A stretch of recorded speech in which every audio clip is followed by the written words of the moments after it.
As the years and cycles of covert abuse and strategic people from this group kept sending people in, I began to count the years of his bullying. It continued into a year, one occurrence, second year, third year, fifth year, ninth year. And as the abuser added more people to the mix, I kept wondering why the cycle wouldn't end.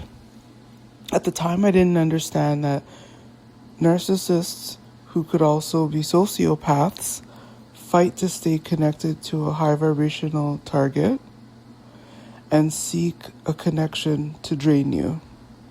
I looked at this fake friendship as something that could have had an authentic portion to it. I don't know. But this abuser was relentless at hoovering and then staying connected. They wouldn't commit to a solid friendship. They kept hoovering and sending direct messages to continue contact. And the best way I felt to show this person that I can see that they were maybe underdeveloped or immature was to show him through a gesture I thought that maybe he would understand. So one night at an event that he hosted, I brought along an LP with me. And it was at a venue downtown. So I brought a copy of one of my favorite albums, and it's actually titled Living in the Light by vocalist Caron Wheeler, from lead singer from Soul to Soul. She's an amazing vocalist from the UK, and I just thought it would be nice to give this album because of the message it gave. It's a beautiful 90s track, and when you get a chance to go listen to it, it's a nice song. And the lyrics in the song, it's like showing how life can be a little messy sometimes, but you do have to fight to live in the light, to live above board and try your best to be a good person. And there's some people, their life has been traumatic and they've been living in darkness in whatever way it is. And I thought, having a regular conversation with someone like this versus giving them this album, it would be a very strong message. But I don't think it really helped. And even then, I didn't quite understand that narcs create chaos. They have a term called future faking, where they'll suggest like, oh, well, maybe we should do this, or, one day we'll do that. And that's one of the ways they try to pull you in to stay connected to them. In this case, I think this abuser pretended to be a friend in exchange for being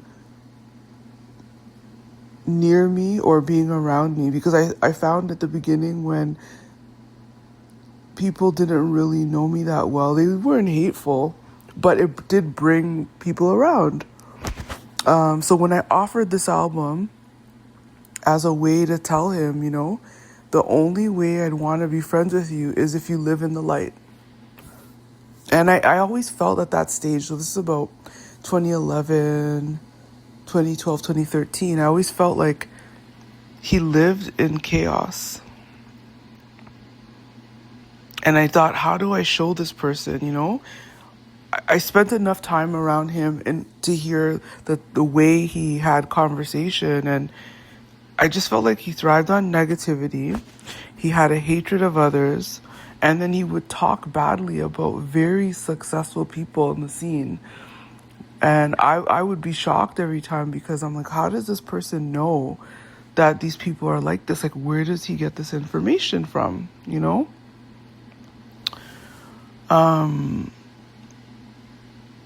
I don't know. It didn't matter that I passed this message along through this album or through this song, but I found that when I tried to show this kind of indirect messaging, his hatred began to show. And little by little, I noticed specific things about how I was being responded to when I would interact with people in the community.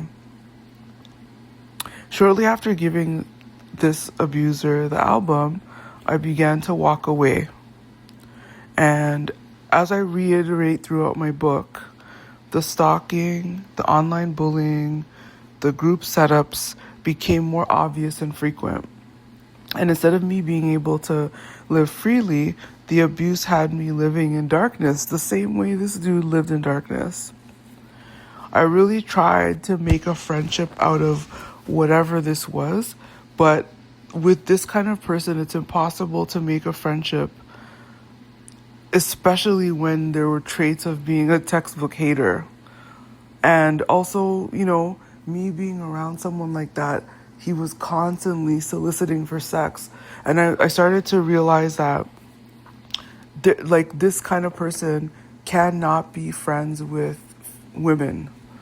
There's no way.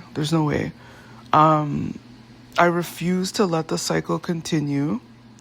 When I handed over the record, I didn't miss the record. I know I tried to extend care and concern to someone that could only be envious, jealous, and be rageful. And I also realized it's impossible for narcissists to seek true insight when you bring up things that you don't feel comfortable with. They just don't get it.